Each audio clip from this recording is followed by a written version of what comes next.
జగదీప్ ధన్ఖడ్ రాజీనామా, రాష్ట్రపతి ఆమోదం, ఉపరాష్ట్రపతి పదవి ఖాళీ అవడం చకచకా జరిగిపోయాయి. అటు ఎలక్షన్ కమిషన్ కూడా ఉపరాష్ట్రపతి ఎన్నికల ప్రక్రియను ప్రారంభించేసింది. లోక్సభ, రాజ్యసభలోని ఎలక్టోరల్ కాలేజ్తో సంప్రదింపులు జరిపింది. త్వరలోనే షెడ్యూల్ ప్రకటించేందుకు ఈసీ కసరత్తులు చేస్తోందని అధికార వర్గాలు చెబుతున్నాయి. మరి ఉపరాష్ట్రపతి పదవి దక్కేది ఎవరికి? మోదీ, షా మళ్లీ సర్ప్రైజ్ ఇస్తారా? భారత తదుపరి ఉపరాష్ట్రపతి ఎవరు?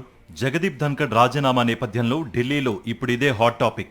ఎవరికి ఛాన్స్ దక్కుతుందనేది చర్చనీయాంశంగా మారింది.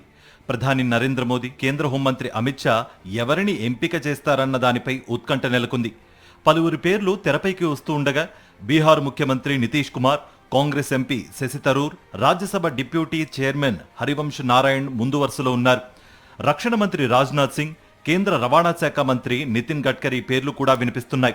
ఉపరాష్ట్రపతి రేసులో అన్ని వైపుల నుంచి వినిపిస్తున్న పేరు నితీష్ కుమార్దే. ఈసారి బీహార్ ముఖ్యమంత్రి పదవిని బీజేపీ దక్కించుకోవాలని ఆశిస్తోంది. నితీష్ను కేంద్రానికి పంపాలని ఎన్డీఏ అధినాయకత్వం చాన్నాళ్లుగా ఆలోచన చేస్తోంది. ఇప్పుడు అనుకోకుండానే అవకాశం వచ్చింది కాబట్టి నితీష్ కుమార్ను ఉపరాష్ట్రపతి చేస్తారనే ప్రచారం జరుగుతోంది. బీహార్లో సీఎం పదవి బీజేపీకి, జేడీయూకు ఉప ముఖ్యమంత్రి పదవి ఇస్తారని వార్తలు వినిపిస్తున్నాయి. నితీష్ కుమారుడు నిశాంత్ డిప్యూటీ సీఎం అయ్యే అవకాశాలు ఉన్నాయి. అయితే నితీష్ కుమార్ బీహార్ను విడిచిపెడతారా అనేది $1 మిలియన్ ప్రశ్న. కాంగ్రెస్ సీనియర్ నేత ఎంపీ శశి థరూర్ కొంతకాలంగా బీజేపీకి దగ్గరవుతున్నారు. ప్రధాని మోదీపై ప్రశంసలు కురిపిస్తున్నారు.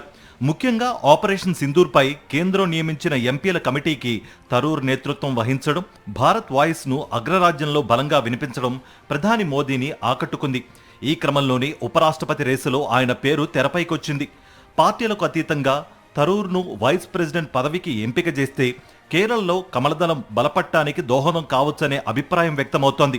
కేంద్ర మంత్రులు రాజ్నాథ్ సింగ్, నితిన్ గడ్కరీలతో పాటు ఢిల్లీ, జమ్మూ కాశ్మీర్ లెఫ్టినెంట్ గవర్నర్లలో ఒకరికి అవకాశం ఇవ్వనున్నారనే ప్రచారం కూడా జరుగుతోంది.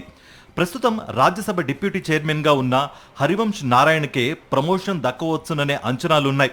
ఆయన బీహారీ, జేడీయూ నాయకుడు.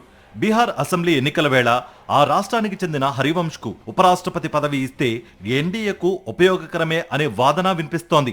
మరి మోదీ, షా మనసులో ఏముంది? కీలక పదవులకు అనూహ్య ఎంపికలు ఈసారి కొనసాగుతాయా? తెలియాలంటే మరికొన్ని రోజులు వెయిట్ చేయాల్సిందే.